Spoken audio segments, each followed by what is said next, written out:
Bonjour à tous et bienvenue sur boursicoté.com pour cette nouvelle analyse technique du CAC 40 en point matinal avec une configuration qui reprend le mouvement baissier qui a été entamé la semaine dernière.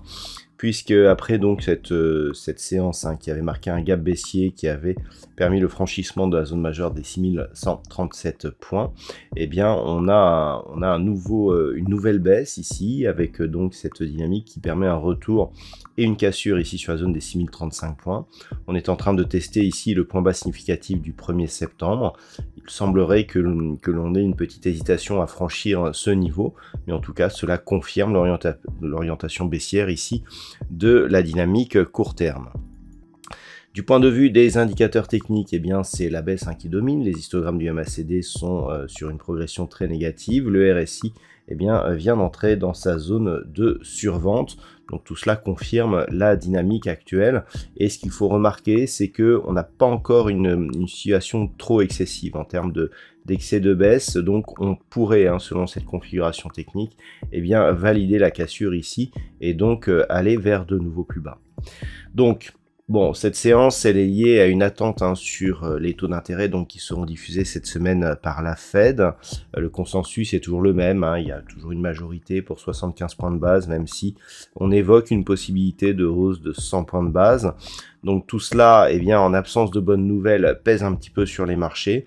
Et on a donc des cours qui reviennent sur ce niveau ici, tel qu'il était au début du mois de septembre.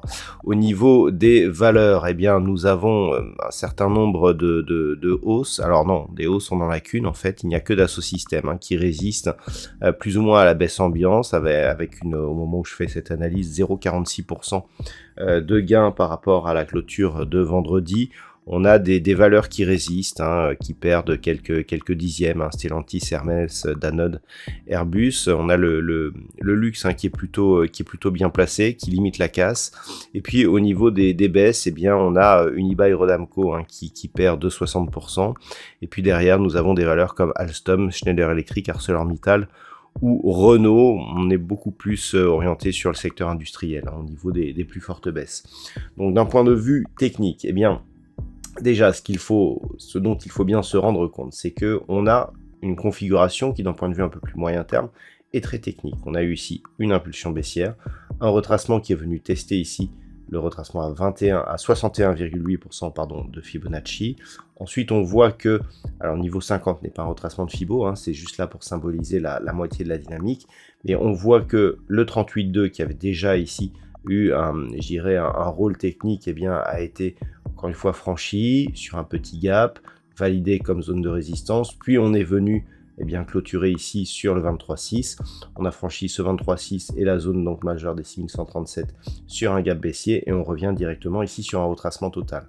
Donc cela veut dire que ce mouvement, même s'il paraît dynamique, il est technique. Donc on devrait se stabiliser ici ou hésiter autour de cette zone des 6009 points. Si les cours cassent d'une manière très directe et très rapide cette zone, cela nous montrera qu'il y a une énorme velléité baissière sur ce mouvement et que l'on va encore accélérer. Je rappelle que le prochain objectif en cas de franchissement, c'est la zone majeure ici des 5880 points, niveau qui a été le théâtre de nombreux points bas, notamment au mois de mars, donc au début du conflit en Ukraine, et puis ici sur toute cette zone où on était venu le tester à de multiples reprises durant le mois depuis la mi-juin jusque on va dire mi-juillet, juste avant le rallye que nous avions connu cet été. Donc par rapport à ce rallye d'ailleurs, on avait cassé le retracement à 61,8% de Fibonacci, et l'objectif moyen terme est toujours un retracement total, à savoir un retour ici sur la zone des 5880 points. Donc là, on est sur un mouvement très technique Donc si ça reste très technique, on devrait hésiter autour de cette zone.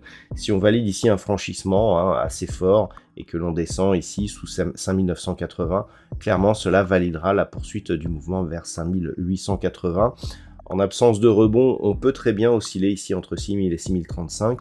Si les cours venaient à repasser ici au-delà des 6035, on pourrait se stabiliser dans un range supérieur. Mais maintenant que l'on a un contact ici sur cette bande de Bollinger inférieure, sur cette unité de temps 4 heures, eh bien, il faudra casser la moyenne mobile 20 exponentielle avec, je dirais, une belle dynamique pour sortir du biais baissier qui est en train de naître. C'est ça qui est intéressant de constater, c'est que justement par rapport à ce rebond technique, au moment où on revient en contact de la bande de Bollinger inférieure qui valide donc la réorientation plutôt baissière de la dynamique court terme, eh bien on est déjà ici sur un ancien point bas significatif. Donc clairement l'objectif est une poursuite du mouvement baissier. Voilà donc ce que l'on peut dire sur cette configuration technique matinale.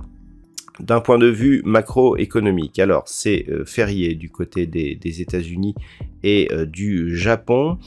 Donc au niveau des news macro, il n'y aura pas grand-chose. Aujourd'hui, on a eu des chiffres, on a eu une intervention du gouverneur de la banque centrale néo-zélandaise durant la nuit. Mais pour cette journée, eh bien, il n'y aura pas de chiffres majeurs. Donc on pourrait avoir ici une séance relativement calme. Et en absence justement de chiffres majeurs, si on continue à baisser, comme on est en train de le faire actuellement, eh bien clairement ce sera un signal très négatif pour la suite. Voilà donc ce que l'on peut dire sur cette configuration technique. Je vous souhaite de passer une bonne séance. On se retrouve dès ce soir pour toutes les autres analyses techniques du site boursicoté.com.